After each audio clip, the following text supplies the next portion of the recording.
Halo, assalamualaikum warahmatullahi wabarakatuh. Salam sukses dan salam sejahtera untuk kita semua ya. Ketemu lagi dengan channel novel kita, novel kesayangan Anda semua. Mohon dukungan subscribe, share dan like-nya, agar channel ini bisa berkembang dan semakin bersemangat untuk menampilkan novel-novel terbaru ya teman-teman. Selamat menikmati dan semoga terhibur ya. Bab 130. Kamar pintu Wina tidak tertutup, jadi pembicaraan kedua orang itu terdengar oleh Wina dan membuat telinganya seperti tertusuk. Wina dihadapkan dengan kenyataan yang pahit. Dia akhirnya dengan jelas menyadari keberadaan dirinya bagi Jihan itu apa. Sebenarnya, selama 5 tahun itu, Wina sudah tahu bagi Jihan dirinya hanyalah alat untuk melampiaskan hasrat. Namun, belum pernah ada momen seperti ini yang membuatnya menyerah sepenuhnya. Wina mengangkat tangan kanannya ke atas, mempercepat tetesan infus itu. Dia berpikir bahwa semakin cepat tetesannya, semakin cepat penyakitnya sembuh. Setelah Lilia pergi, Jihan melihat ke arah kamar Wina berbaring itu dan mendapati bahwa pintunya tidak tertutup. Seketika, raut wajah Jihan menjadi muram. Jihan seperti kehilangan kendali, bangkit dari sofa dan menuju ke kamar. Begitu masuk, dia melihat Wina sedang mengatur kecepatan infus. Tidak ada perubahan emosi yang terlihat di wajah Wina. Dia masih seperti sebelumnya, patuh dan berperilaku baik. Melihat Wina tersenyum padanya, keraguan di hati Jihan pun menghilang. Mungkin pembicaraanku dengan Lilia nggak terlalu keras, seharusnya dia nggak dengar. Jihan otomatis menghela napas lega dan duduk di samping kasur Wina.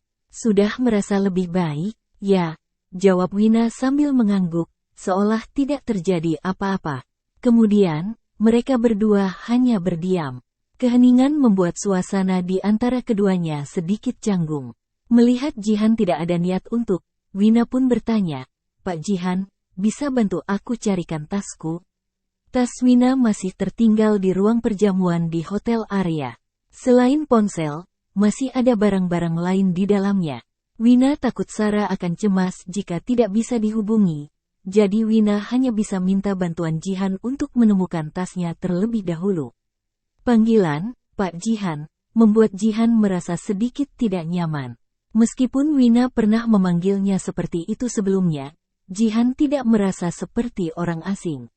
Setelah mereka berpisah, setiap kali Wina memanggilnya seperti itu, Jihan merasa Wina semakin menjauh darinya. Jihan mengernyit. Setelah menenangkan pikirannya, dia menelepon Daris. Daris, yang baru saja pergi bersama orang-orangnya dari rumah sakit pusat kota, tidak punya pilihan selain kembali dan mengambil tas Wina dengan paksa dari tangan Rian. Daris melihat tas putih kecil di tangannya sambil menggelengkan kepala. Dia merasa hal ini paling kekanak-kanakan yang pernah dia lakukan dalam hidupnya. Ketika Daris datang ke villa membawakan tas Wina, Jihan sudah sibuk bekerja di ruang kerja. Daris mengetuk pintu itu. Setelah mendapatkan izin Jihan, dia baru masuk. "Pak Jihan, ini tas Nona Wina." Daris menyerahkan tas itu kepada Jihan. Jihan melirik ke Rudy yang berdiri di samping.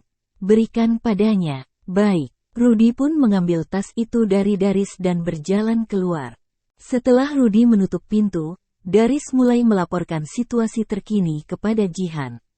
"Pak Jihan, Rian mengirim banyak orang untuk mencari Nona Wina. Kelihatannya dia nggak akan menyerah sampai menemukan Nona Wina. Lalu, Nona Winata juga mencari tahu siapa wanita yang Anda gendong kemarin. Saya khawatir, kalau terus seperti ini, Ibu Anda akan tahu."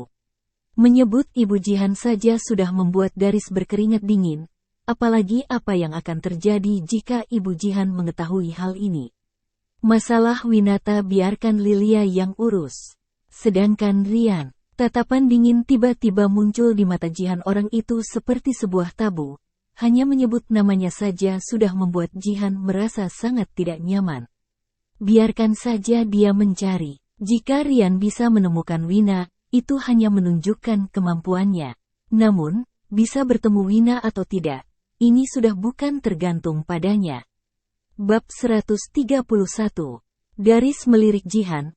Dia dapat melihat Jihan bertekad untuk menang karena sorot mata Jihan memperlihatkan keposesifannya. Daris awalnya ingin membujuk Jihan untuk mengembalikan Nona Wina ke Rian. Tetapi setelah melihat ekspresi itu, Daris yang bisa membaca situasi pun tutup mulut. Dia tahu Jihan pada akhirnya tidak bisa melupakan Nona Wina, makanya bersaing dengan Rian. Hanya saja, Jihan tidak memperlihatkan perasaan itu, jadi sulit bagi Daris untuk mengatakannya. Setelah mengiyakan perintah Jihan, Daris pergi mencari cara untuk memblokir semua berita. Meskipun orang-orang di villa ini adalah orang kepercayaan Jihan, mereka tidak bisa melawan tipu muslihat nyonya di rumah besar itu. Daris merasa bahwa saat ini dia harus mengatasi semua pengganggu Jihan daripada membujuknya untuk melepaskan Wina. Wina tidak tahu apa yang terjadi di ruang kerja. Saat melihat Rudy datang dengan tasnya, dia segera memaksakan diri untuk duduk. "Nona Wina, ini tasmu," ujar Rudy. Setelah mengambil tasnya, Wina pun mengucapkan terima kasih kepada Rudy. Rudy tersenyum ramah dan berkata, "Tuan muda Jihan yang membantumu menemukannya. Kamu bisa berterima kasih padanya." Wina hanya tersenyum sopan dan tidak membalas kata-kata itu. Kemudian, Rudy hanya menyuruh Wina untuk beristirahat dengan baik, lalu berbalik dan berjalan keluar. Setelah Rudy pergi, Wina mengeluarkan ponselnya dari tas dan mengecek. Ada belasan panggilan tak terjawab dari Sarah baru saja masuk. Wina terkejut dan dengan menelepon kembali. Setelah hanya satu deringan, Sarah langsung mengangkat panggilannya. "Wina, apa yang terjadi? Kenapa Ivan ada di depan pintu rumah kita?" Sebelum Wina dapat mengatakan apa-apa, Sarah sudah berkata dengan terkejut. "Apa dia datang mencarimu untuk balas dendam lagi?" Wina tidak menyangka Rian akan datang mencarinya ke rumah. "Sarah, dia datang mencariku bukan untuk balas dendam." Wina pun memberitahu Sarah bahwa perusahaan memintanya untuk menjamu Rian. Saat ini, Sarah sedang bersembunyi di sudut tangga sambil mengeluh, "Takdir kalian sungguh buruk." Setelah mengeluh, Sarah refleks melirik Rian yang berdiri di depan pintu. Wina, kepalanya dibalut kain kasa dan mengenakan pakaian rumah sakit. Kondisinya terlihat agak aneh. Mendengar itu, Wina merasa bersalah dan berkata, "Sarah, dia terluka karena menyelamatkanku. Kamu beritahu dia untuk kembali ke rumah sakit dulu. Aku akan pergi menemuinya setelah beberapa hari." Sarah mendengar poin penting dan bertanya, "Menyelamatkanmu? Apa yang terjadi?" Wina dengan singkat menceritakan Emil mendatanginya untuk balas dendam. Saat mendengar ini, Sarah berteriak pasti akan memotong Emil menjadi beberapa bagian. Kemudian, setelah mendengar Wina mengatakan bahwa Jihan sudah mengirim orang untuk menangani Emil, Sarah langsung tutup mulut. "Jadi, kamu sekarang bersama Jihan?" Wina hanya bisa mengiyakan. Dia tidak berani menyembunyikan hal ini dari Sarah. Sarah menghela napas panjang. Setelah bergumam kecil, "Sungguh takdir yang buruk," dia pun mematikan ponselnya. Setelah menyimpan ponselnya ke dalam saku, Sarah berjalan menuju pintu apartemen kecil sambil membawa sepanci sup iga sapi. Sebelumnya, Sarah dengan gembira membawakan sup itu untuk Wina. Siapa sangka begitu keluar dari lift, dia melihat ada Rian. Saking terkejutnya, Sarah langsung bersembunyi di koridor dekat tangga. Setelah menunggu cukup lama pun Rian tidak pergi-pergi. Karena tidak tahu apa yang terjadi, Sarah hanya bisa menelepon Wina. Sarah juga sangat panik ketika Wina tidak menjawab teleponnya meski sudah dihubungi belasan kali. Setelah mengetahui bahwa Wina dan Rian masih bertemu dengan damai setelah 5 tahun berlalu, rasa gugup Sarah pun berkurang. Ketika tiba di belakang Rian, Sarah sedikit mengernyit sambil melihat Rian seperti patung berdiri di depan pintu. "Wina memintamu untuk kembali ke rumah sakit dulu, dia kan menemuimu dalam beberapa hari." Sarah sama sekali tidak menyapa Rian, dia langsung menyampaikan pesan Wina lalu berbalik hendak pergi. Akan tetapi, Rian tiba-tiba meraih lengannya. Saat menoleh, Sarah tertegun melihat mata yang sangat merah itu. Bab 132. Kak Sarah. Sarah tertegun ketika mendengar panggilan itu. Dia selalu merasa pria di depannya ini adalah Ivan, bukan Ryan. Ketika mendengar panggilan seperti sebelumnya lagi dari mulut Ivan, Sarah tentu saja kaget. Namun, Sarah tidak meresponsnya. Dia hanya menatap mata Ivan dengan dingin. Waktu itu, dia pernah menemani Wina ke kota Ostia untuk mencarinya, tetapi diusir oleh pengawal. Setelah kembali ke kota Aster karena permintaan Wina, Sarah mendapati rumahnya digeledah oleh keluarga Gerard. Saat itu, seisi rumah sangat kacau. Perabotan yang susah payah dibelinya setelah menabung, semuanya hancur. Yang paling membuat Sarah kecewa adalah Ivan ingin membunuh Wina. Sarah tidak bisa melupakan semua itu. Bahkan setelah mengetahui Wina dan Ivan bertemu lagi, dia tetap merasa kesal. Maaf. Ryan seperti mengumpulkan seluruh keberaniannya untuk mengatakan itu. Permintaan maaf yang telat 5 tahun lamanya, yang membuat Ryan berpisah dengan mereka. Kamu seharusnya minta maaf pada Wina. Satu-satunya orang yang paling terluka karena Ryan adalah Wina, bukan Sarah. Aku tahu, aku sudah menyakiti perasaan kalian, terutama perasaan dia. Setelah menggumamkan itu, Ryan refleks menggenggam tangan Sarah. Dengan mata yang sangat merah, dia memohon, tolong beritahu aku di mana Wina berada. Ada sesuatu yang sangat penting yang ingin aku katakan kepadanya. Meskipun Sarah merasa ada yang aneh dengan Ryan, dia tidak berniat untuk tahu, jadi dia pun menyingkirkan tangan Ryan. Dia sudah bilang akan menemuimu dalam beberapa hari. Kalau ada yang ingin kamu katakan tunggu saja sampai dia menemuimu. Nggak bisa. Dia dibawa pergi oleh Jihan. Pria itu nggak akan membiarkan Wina mencariku. Ketika menyebut nama Jihan, Ryan tiba-tiba merasa hatinya tertusuk sampai membuat tubuhnya gemetar. Ryan tahu bahwa Wina telah menjual dirinya sendiri untuk menyelamatkannya, tetapi dia tidak tahu bahwa orang yang membeli Wina sebenarnya adalah Jihan. Jika bukan karena Jihan merebut Wina darinya hari itu, kemungkinan sampai sekarang dia tidak akan tahu. Memikirkan kekuasaan Jihan lebih tinggi darinya, Ryan menjadi sangat takut. Saking takutnya dia pun meraih tangan Sarah lagi, terus memohon padanya. Aku mohon, beritahu aku di mana Wina. Aku bisa gila kalau nggak bisa menemukannya.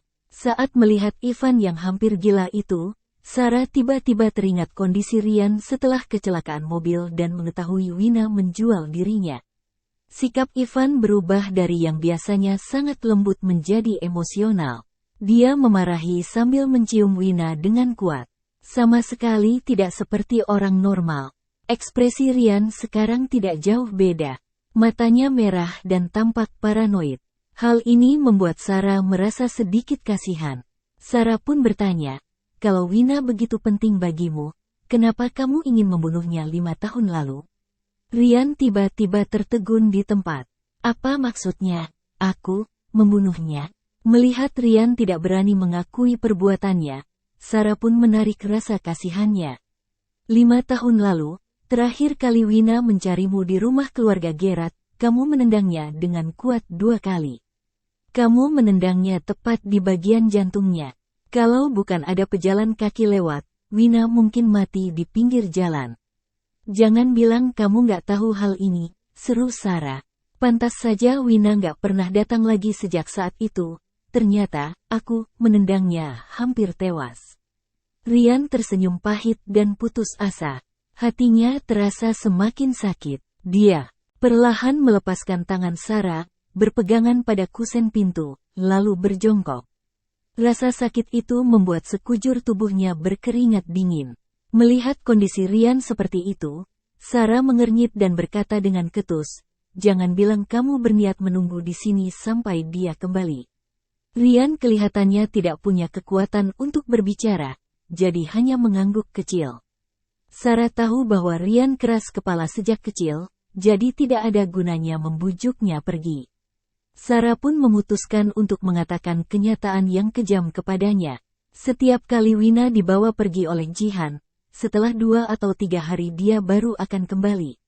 Kamu nggak mungkin berjongkok di sini selama itu, kan? Dari ekspresi Ryan, Sepertinya dia sudah tahu Wina menjual dirinya kepada siapa saat itu. Sarah merasa tidak ada salahnya memberitahu Ryan. Lagi pula Ryan tidak akan bisa melawan pria itu. Bab 133. Kata-kata Sarah seperti sebuah pukulan berat bagi Ryan. Setiap kali, Ryan seperti tidak percaya. Dia menengadah dan menatap mata Sarah. Selama 5 tahun ini, dia terus bersama Jihan? Ya, satu kata itu sudah membuat Ryan seperti kehilangan separuh nyawanya. Ryan mengira Wina hanya menjual dirinya sekali. Dia tidak menyangka Wina bersama Jihan selama 5 tahun. Tidak heran Jihan memandang Wina dengan tatapan posesif. Ternyata mereka sudah lama bersama. Lalu apa yang harus kulakukan? Aku sudah menyukai Wina selama 15 tahun. Cinta Ryan sangat mendalam sampai ke tulang-tulang dari pertama kali dia jatuh sampai sebelum amnesia. Dia sangat mencintai Wina sehingga memilih ditabrak mobil dan mati daripada membiarkan Wina merendahkan dirinya kepada pria lain untuk menyelamatkan nyawanya. Dia tidak bisa menerima pemikiran Wina terbaring di bawah pria lain. Oleh karena itu, ketika mengetahui Wina menjual diri untuk menyelamatkannya, Ryan terus menyalahkan Wina seperti orang gila. Hanya sekali saja dia sudah tidak sanggup, apalagi selama 5 tahun penuh. Wina yang dia kasihi sejak kecil, tinggal bersama Jihan selama 5 tahun. Seketika, jantung Ryan terasa menegang, seluruh badan dan tulangnya terasa sakit, penglihatannya perlahan-lahan menjadi gelap dan dia jatuh pingsan. Melihat Ryan tiba-tiba pingsan di depannya, Sarah terkejut dan bergegas memanggil satpam untuk membantu, lalu mengirimnya ke rumah sakit. Setelah selesai mengurus Ryan yang berbaring di rumah sakit, hari sudah malam. Sarah menghela napas, mengeluarkan ponselnya untuk mengirim pesan ke Wina. Wina, sebaiknya kamu datang ke rumah sakit untuk menemui Ivan secepatnya. Kelihatannya dia ingin mengatakan sesuatu yang penting kepadamu. Ketika Wina membaca pesan itu, dia sedikit bingung. Kenapa Ryan begitu buru-buru ingin bertemu denganku? Wina melihat kondisinya saat ini. Meskipun sudah meminum obat khusus, efeknya tidak akan begitu cepat. Selain itu, luka punggungnya terasa sangat sakit meski hanya bergerak sedikit.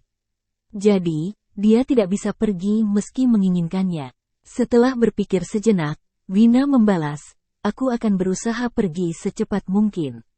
Setelah itu, dia meletakkan ponselnya dan menatap Jihan yang sedang membantunya mencabut jarum infus.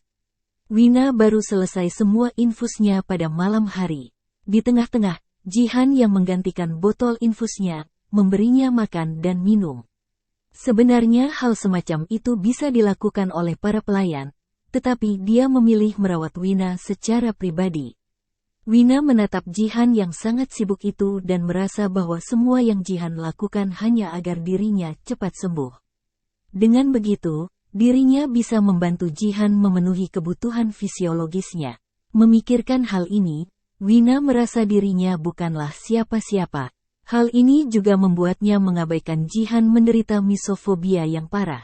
Dia juga mengabaikan bahwa seharusnya Jihan yang memiliki penyakit itu dan mengira dirinya sudah tidur dengan Ryan tidak akan pernah menyentuhnya. Jihan menekan punggung tangan Wina saat mencabut jarum infusnya. Begitu jarumnya keluar, Wina langsung menarik tangannya. Melihat Wina yang menghindari kontak dengannya, Jihan pun menatap Wina dengan dingin. "Apa ada bagian tubuhmu yang belum pernah kusentuh? Kenapa kamu menghindar seperti itu?" Nada bicaranya selalu bertanya dengan meremehkan. Wina dulu merasa sifat Jihan mendominasi saja, tetapi sekarang dia merasa Jihan tidak pernah menganggap dirinya sama sekali. Wina mengatupkan bibirnya, tidak menjawab. Raut wajah yang pucat itu terlihat sedikit kesepian. Jihan menggenggam dan menaikkan dagu Wina dengan tangannya. Memaksa Wina untuk menatapnya. Ingin mencari Ivan? Saat Wina mendengar nama Ivan dari mulut Jihan, Wina tercengang. Wina pun menyadari bahwa Jihan sepertinya melihat ponselnya saat dia membalas pesan Sarah. Bab 134. Wina awalnya ingin menunggu sampai dia bisa berjalan sendiri baru memberitahu Jihan.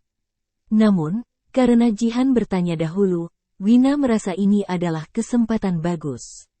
Dia pasti sedang panik mencariku. Pak Jihan, bisakah tolong kirim seseorang untuk mengantarku pulang? Kamu buru-buru ingin bertemu dengannya? Jihan menatapnya dari atas. Wajahnya yang tampan tapi dingin menyeramkan itu membuat orang gemetar. Ya, Wina sedikit takut padanya, tetapi tetap berusaha mengangguk. Sekalipun bukan untuk melihat Rian, dia ingin pergi dari sini sesegera mungkin. Jihan akan bertunangan dengan Winata, dia merasa tidak pantas dirinya bermalam di rumah Jihan. Jihan sudah memiliki tunangan. Sekarang, Wina sudah sadar kembali. Jadi tidak seharusnya dia berhubungan dengan pria yang memiliki tunangan. Ekspresi Wina terlihat sedikit cemas, seolah-olah dia tidak sabar untuk pergi. Melihat ekspresi itu, perasaan rumit Jihan menghilang sedikit demi sedikit dan raut wajahnya menjadi sangat dingin. Baru berpisah sehari sudah saling merindukan. Kelihatannya kalian sudah bersama lagi, ya? Wina hanya diam saja saat menghadapi kesinisan Jihan. Dia menurunkan kelopak matanya untuk menutupi ketidakbahagiaan di matanya. Melihat Wina tidak menjawabnya, Jihan semakin kesal dan tangan yang menekan dagu Wina semakin kuat. Bukankah kamu bilang kamu gak mencintainya lagi? Kenapa kamu kembali bersamanya lagi?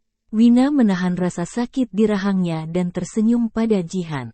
Aku bisa menjadi kekasihmu selama bertahun-tahun meski aku gak mencintaimu. Kenapa aku? Sebelumnya, Wina tersentuh oleh kehangatan yang ditunjukkan Jihan sampai membuatnya lupa bahwa gak bisa kembali bersamanya. Tidak tahu kalimat pertama atau kalimat terakhir yang membuat Jihan sangat marah hingga tidak bisa berkata-kata. Wina membuka matanya dan menatap Jihan dengan tenang. Pada saat yang sama, mata Jihan berangsur-angsur dipenuhi dengan amarah. Hati Wina tiba-tiba bergetar. Tetapi dia dengan cepat menggunakan akal sehatnya untuk menekan perasaannya kepada Jihan. Namun pada saat ini, pria itu tiba-tiba membungkuk, menekan Wina kuat-kuat ke kasur dan menciumnya. Jihan tidak menyentuhnya sama sekali, tetapi kontak dekat seperti itu membuat perasaan yang ditekan Wina muncul kembali dalam sekejap. Aku sudah memperingatkanmu bahwa Rian adalah calon menantu keluarga Lionel. Beraninya kamu masih bersamanya? Kamu pikir bisa bersamanya setelah dia memutuskan pertunangan itu? Karena inilah kamu gak sabar kembali bersamanya. Jika Wina tidak mendengar secara langsung Jihan mengatakan bahwa dirinya hanya untuk kebutuhan fisiologis, Wina akan mengira Jihan sedang cemburu. Wina sekarang sudah tidak berharap apapun terhadap Jihan. Apapun yang dikatakan Jihan, sudah tidak mengganggunya. Pak Jihan, kamu tahu aku ingin menikah dengan pria kaya. Kebetulan mantanku mencariku lagi, tentu saja aku akan jatuh cinta lagi padanya. Lalu, kamu sendiri bilang dia adalah calon menantu. Hanya calon. Siapapun tidak ada yang bisa memastikan masa depan berjalan sesuai rencana atau enggak, kan? Perkataan Wina itu membuat Jihan merasa Wina tidak peduli lagi dengan harga dirinya sendiri. Nggak heran. Setelah tahu Rian memutuskan pertunangannya, dia langsung pindah ke rumahnya dan juga pergi ke hotel bersamanya. Ternyata dia punya tujuan seperti ini. Apa dia berpikir selama dia mendapatkan Rian, dia nggak perlu menganggap serius keluarga Lionel? Bahkan nggak menganggap serius diriku. Dia terang-terangan ingin melawanku. Tapi aku, Denny dia aku berulang kali. Jihan menatap wajah Wina yang sepucat kertas itu. Dia berharap bisa mencekik Wina sampai mati dengan tangannya sendiri, tetapi dia tidak bisa melakukannya. Wina, kamu sungguh nggak tahu diri.